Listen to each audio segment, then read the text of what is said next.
Baba wangu ndinodisa kuva wakadai ndimwe. Yebo Somandla ngifuna ukufana nawe, imisebenzi yami ifane ngeyakho Baba.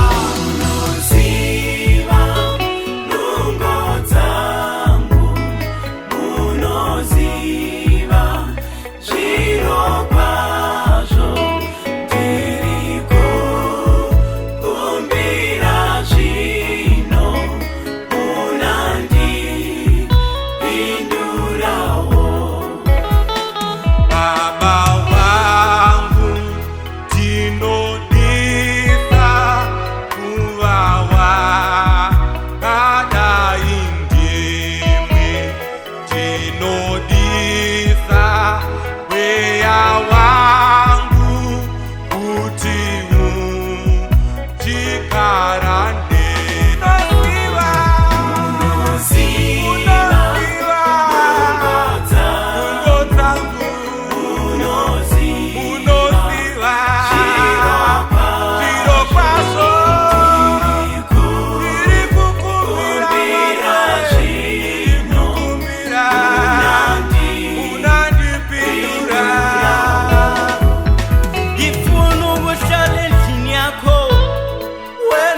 Somandla ndibeka ithemba lami kuwe Baba, ngithi ezibuhlungu mazifika ngizohlala emithandazweni ngikhonza wena zimakade.